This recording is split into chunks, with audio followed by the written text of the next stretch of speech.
Bismillahirrahmanirrahim. Assalamualaikum warahmatullahi wabarakatuh. Alhamdulillahirrabbilalamin. Assalatu wassalamu ala asyrafil anbiya'i wal mursalin wa ala alihi wa ashabihi rasulillah ajma'in amma ba'du. Baik, perkenalkan, nama saya Mufaiza Zahira dengan NPM 221105080758, program studi ilmu Al-Quran dan Tafsir, Fakultas Agama Islam Universitas Ibnu Khaldun Bogor. Di sini saya akan menyampaikan yakni tafsir tahlili Quran surah Yunus ayat 19 sampai ayat 21 untuk memenuhi tugas ujian akhir semester 5. Langsung saja, sebelumnya saya bacakan dulu ayatnya, ayat ke-19. A'udzu billahi minasy syaithanir rajim. Bismillahirrahmanirrahim. Wa ma kana an-nasu illa ummatan wahidatan fakhtalafu walaula kalimatun sabaqat min rabbika laqudiya bainahum fima fihi yakhtalifun. Yang artinya, manusia itu dahulunya hanya umat yang satu, lalu mereka berselisih. Seandainya tidak karena suatu ketetapan yang telah ada dari Tuhanmu, pastilah di antara mereka telah diberi keputusan, yaitu azab di dunia, tentang apa yang mereka perselisihkan itu. Kemudian tafsirnya, wa makanan nasu illa ummatan wahidah. Manusia itu dahulunya hanya umat yang satu, hanyalah satu umat. Apa maksudnya ini? Yakni semua mentauhidkan Allah dan beriman kepadanya. Fakhtalafu, kemudian mereka berselisih.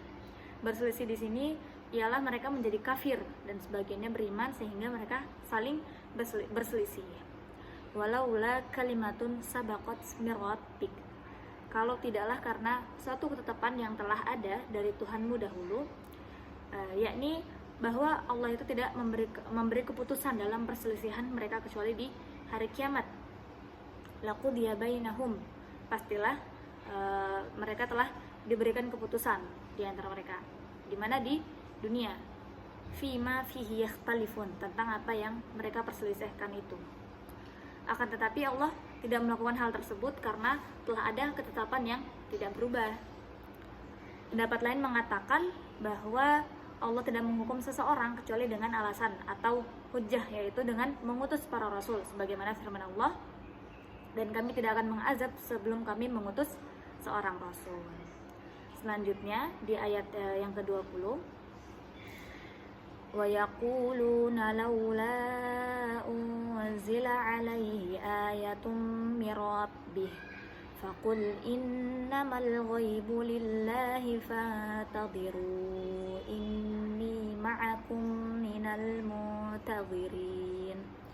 Yang artinya, mereka berkata, mengapa tidak diturunkan kepadanya, di sini ialah Nabi Muhammad, suatu bukti atau mukjizat dari Tuhannya. Katakanlah, sungguh segala yang gaib itu hanya milik Allah, maka tunggulah siksaan Allah. Sesungguhnya aku pun termasuk orang-orang yang menunggu bersamamu. Wa yaquluna laula unzila alaihi ayatun mir rabbih.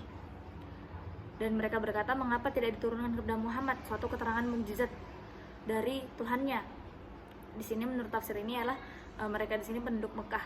Mereka seakan-akan tidak menganggap ayat-ayat yang jelas dan mukjizat yang kuat, sehingga mereka meminta kepada Rasulullah bukti lain gitu. Nah, jadi mereka menginginkan bahwa mukjizatnya ini bentuknya suatu yang nyata, yang dapat dilihat dengan mata manusia gitu. Seperti apa? Seperti menghidupkan orang mati, kemudian mengubah gunung menjadi emas, dan lain sebagainya. Selanjutnya, faqul innamal ghaibu lillah, maka katakanlah sesungguhnya yang gaib itu kepunyaan Allah. Yakni apa? Yakni turunnya mukjizat itu adalah hal yang gaib, dan Allah adalah pemilik ilmunya. Aku, kalian, dan makhluk lain tidak memiliki ilmunya. Fantadiru, sebab itu tunggu sajalah olehmu. Yakni apa? Tunggulah turunnya apa yang kalian minta tadi ya gitu. Mukjizat yang mereka inginkan itu yang terlihat secara nyata oleh mata. Selanjutnya di ayat ke-21, Wa idza adzaqna an-nasa rahmatan min ba'di dharra'a massathum idza lahum makarun fi ayatina Qulillahu asra'u makra Inna rusulana yaktubuna ma tamkurun. Artinya, apabila kami memberikan suatu rahmat kepada manusia setelah bencana menimpa mereka, mereka segera melakukan segala tipu daya, yakni untuk menantang ayat-ayat kami. Katakanlah, Allah lebih cepat pembalasannya atas tipu daya itu. Sesungguhnya malaikat-malaikat kami mencatat tipu dayamu. Tafsirnya di sini, idza lahum makrum fi ayatina. Tiba-tiba mereka mempunyai tipu daya dalam menentang tanda-tanda kekuasaan kami. Allah melapangkan rezeki mereka dan melimpahkan kenikmatan kepada mereka dengan hujan dan buah-buahan yang sehat. Kemudian setelah kesusahan berupa kekeringan dan kesempitan hidup menimpa mereka, namun mereka tidak mensyukuri nikmatnya dan tidak menghargainya dengan sebenar-benarnya penghargaan. Namun apa yang mereka lakukan ialah menganggap kenikmatan itu berasal dari berhala-berhala mereka yang tidak dapat memberi manfaat atau mudarat, dan mengolok-olok ayat-ayat Allah dan berusaha membantahnya dengan berbagai tipu daya. Qulillahu asra'u makra. Katakanlah, Allah lebih cepat pembalasannya atas tipu daya itu, lebih cepat balasannya gitu ya. Inna rusulana yaktubuna ma tamkurun. Sesungguhnya malaikat-malaikat kami menuliskan tipu dayamu, yakni para malaikat mencatat tipu daya orang-orang kafir. Nah, mereka tidak dapat sembunyi dari malaikat pencatat amal. Lalu bagaimana mereka dapat sembunyi dari Allah yang Maha mengetahui? Begitu ya. Jadi dari malaikat aja mereka tidak dapat sembunyi, apalagi dari Allah yang Maha mengetahui. Kemudian di sini ada kontekstualisasi ayat, yakni adalah toleransi dalam perbedaan keyakinan gitu. Jadi di ayat yang ke-19 tadi kan dikatakan bahwa manusia itu pada mulanya adalah satu umat dalam ketauhidan gitu. Kemudian mereka berselisih. Nah, di zaman yang sekarang ini ya, perkembangan zaman banyak muncul agama-agama baru, terus tuh keyakinan-keyakinan yang berbeda. Nah, terkadang tuh perbedaan ini sering menimbulkan ketegangan atau bahkan konflik gitu. Di Indonesia ini sendiri banyak gitu agama-agama yang telah diakui gitu kan. Kemudian banyak juga ketegangan gitu antara kelompok-kelompok agama atau kepercayaan. Bahkan di Indonesia sendiri Islamnya ini juga banyak gitu, banyak cabang gitu ya.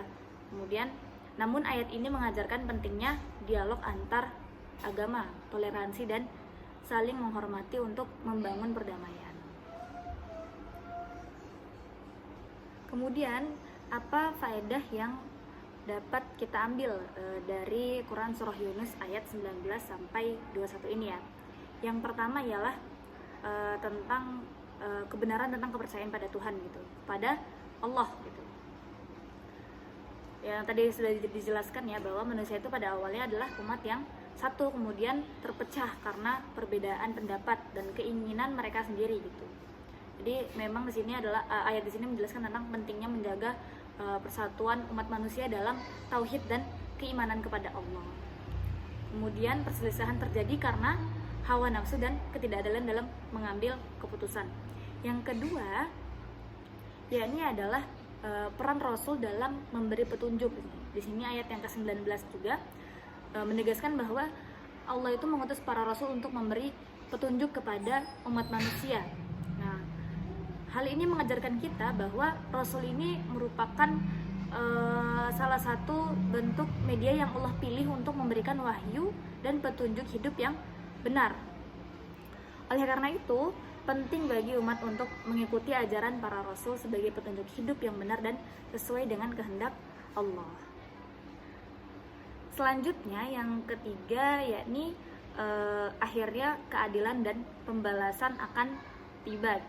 Di ayat yang ke-20 tadi ya, menggambarkan keadaan orang-orang yang berdoa kepada Allah, namun mereka hanya menginginkan dunia tanpa memperhatikan kehidupan setelah kematian. Nah, Allah akan memberikan kehidupan dunia ini bagi siapa saja yang Dia kehendaki. Tetapi di akhirat nanti, pembalasan berdasarkan amal perbuatan akan terjadi. Faedah dari ayat ini adalah pentingnya memandang kehidupan dunia dengan bijaksana dan tidak hanya fokus pada kenikmatan dunia, tetapi juga mempersiapkan diri untuk kehidupan setelah mati, yakni kehidupan di akhirat. Yang terakhir yakni adalah perubahan akan keinginan duniawi yang menipu gitu. Di ayat ke-21 di sini menceritakan tentang orang-orang yang ketika diberi tanda-tanda kebesaran Allah, mereka menolak dan bahkan mencelanya. Allah memperlihatkan kepada mereka berbagai macam keajaiban dan bukti keesaannya, tetapi mereka tetap berpaling. Nah, faedah dari ayat ini adalah pentingnya bersyukur atas petunjuk dan nikmat yang diberikan oleh Allah. Nah, kita harus berhati-hati agar tidak menjadi orang yang menutup hati dan pikiran terhadap bukti-bukti kebenaran yang Allah tunjukkan gitu. Itu tadi ya kesimpulannya. Jadi faedah dari Quran surah Yunus ayat 19 sampai 21 ini mengajarkan kita untuk menjaga iman yang benar, kemudian mengikuti petunjuk Rasul, tidak terjebak dalam kenikmatan dunia yang sementara, dan tidak menutup diri dari kebenaran yang datang dari Allah Subhanahu wa taala. Sekian yang dapat saya sampaikan, kurang lebihnya mohon maaf. Wassalamualaikum warahmatullahi wabarakatuh.